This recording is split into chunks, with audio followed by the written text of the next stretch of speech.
It was during the Golden Age of Al-Andalus, around 994 AD, in the magnificent city of Cordoba, that a child was born whose name would resound throughout history, leaving an indelible mark on the sands of time. He was named Ibn Hazm, a title bestowed upon him at birth, which means son of wisdom, a prophecy of the brilliance that lay dormant within him. Born into a noble and affluent family, young Ibn Hazm's life began amidst luxury and grandeur. Cordoba, at that time, was not just a city, but the crown jewel of the Islamic world, famed for its exquisite gardens, boundless knowledge, and spirited debates. As Ibn Hazm's childhood unfolded, he was surrounded by all the trappings of privilege. His home, a testament to wealth, was filled with rare books and artifacts. His days were spent in the company of tutors, some from distant lands brought in specifically to educate him, while his evenings were filled with the murmur of scholars and poets gathered to discuss philosophy, literature, and the mysteries of the universe. Life seemed to have dealt a perfect hand, providing young Ibn Hazm every advantage imaginable. As he grew older, his thirst for knowledge only intensified. He delved deep into Islamic theology, law, and philosophy, absorbing vast amounts of information. It seemed that nothing could diminish his shine, that his life would forever be a reflection of his birthright. However, fate, it seemed, had other plans. For Ibn Hazm, his seemingly idyllic life was not destined to last. Like a sudden storm, political unrest shook the foundations of Andalusia, causing tremors that would shake Ibn Hazm's world to its core. His father, a prominent figure in the court of the emir, lost his position and influence. Overnight, the family's fortunes reversed. Their grand house became a distant memory, replaced by the cold confines of exile. Ibn Hazm, no longer the pampered child, found himself having to navigate the harsh realities of life outside the palace walls. His once comfortable existence was now a tapestry woven with the threads of imprisonment, uncertainty, and loss. This dramatic shift in fortune tested the mettle of many, but for Ibn Hazm, it proved to be the crucible in which his character was forged. When his father passed away shortly after, leaving Ibn Hazm and his mother to fend for themselves, it was as if the heavens had emptied their vials of tribulation on this young head. With the passing of his father, the final pillar of stability in Ibn Hazm's life crumbled. No longer under the protective wing of his influential family, he and his mother were thrust into a sea of uncertainty, desperately trying to stay afloat amidst the turbulent waves of adversity. The weight of responsibility, heavy enough to crush a grown man, was placed squarely on young shoulders. Yet despite these hardships, something remarkable happened within Ibn Hazm. Adversity, instead of breaking him, seemed to have ignited an inner resolve, a determination to rise above the ashes of misfortune. While others might have despaired, Ibn Hazm found strength. In the bleak landscape of his circumstances, he discovered a treasure that no one could steal: knowledge. With the steady flame of his intellect, he began to illuminate the dark corners of his life, turning each hardship into an opportunity to learn, each setback into a stepping stone for growth. This period of his life became his most intense learning phase. Away from the distractions of wealth and privilege, he immersed himself in books, studying with a fervor that was the hallmark of his character. His mother, though struggling herself, recognized the fire in her son's eyes and the voracious appetite for learning that drove him, so she sacrificed what little money they had on books for him, knowing that her son's future lay in his intellect.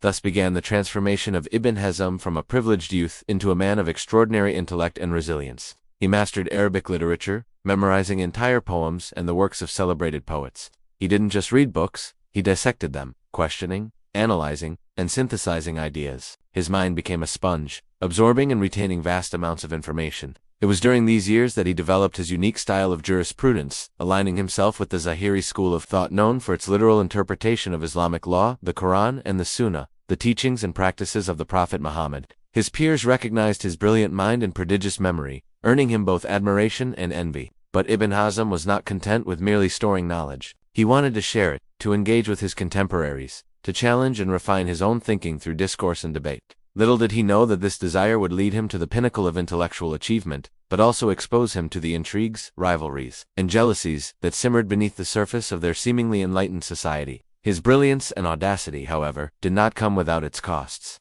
As he climbed the ladder of intellectual achievement, he made enemies. His fearlessly independent thinking often put him at odds with religious authorities and traditional scholars. Some of his colleagues, unable to accept his unorthodox views, resorted to the most potent weapon in their arsenal, banishing him from the very centers of knowledge, from the libraries and mosques that were the hubs of intellectual activity. But Ibn Hazm was not deterred. Even in the face of such adversity, his spirit remained unbroken. In his exile, he continued to study, write, and teach, his thirst for knowledge and his desire to share it, undimmed by persecution. He turned his back on the narrow confines of those hallowed halls and ventured into the wider world, engaging with people from all walks of life, further expanding his understanding of the human condition. Despite facing opposition, he produced a body of work that was both prolific and groundbreaking. One of his most enduring contributions to literature was his book, The Ring of the Dove, a masterpiece that delved into the intricate world of human emotions, particularly love. This work, a departure from his more scholarly writings, showcased his versatility as a writer and his profound understanding of the human psyche. In it, he explored the myriad facets of love, its intoxicating highs and its soul-destroying lows, its ability to elevate and degrade, to heal and to hurt. Through his vivid prose, he painted a portrait of love that was both honest and unflinching, capturing its essence with a precision that bordered on poetry. This was not just a treatise on love, but a mirror held up to the complexities of the human heart. The Ring of the Dove set him apart from his contemporaries, establishing him as a scholar who was not only erudite but deeply empathetic, a man who understood that true knowledge lay in understanding not just the intricacies of religious law, but the nuances of the human experience. Yet despite his literary and intellectual achievements, his life was far from a tranquil one. The controversies surrounding his views continued to mount, keeping him in the eye of the storm.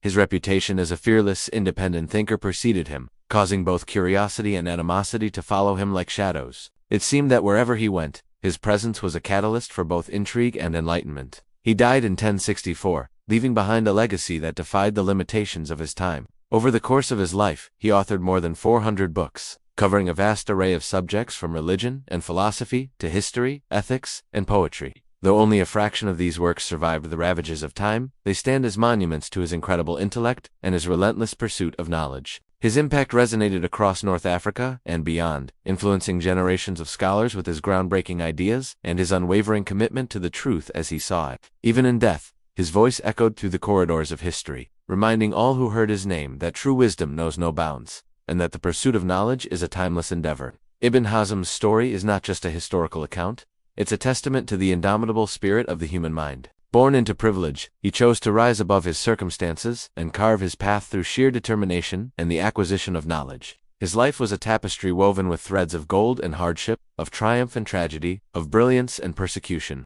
Yet through it all, he remained steadfast, a beacon of intellectual curiosity and unadulterated brilliance. If you find yourself in the darkest of times, remember the story of Ibn Hazm. If he can turn his life around with the power of learning, so can you. Thank you for watching. If you enjoyed this episode and want more episodes like this, please make sure to hit the like button, share this episode with your friends and family, and subscribe for more amazing historical tales.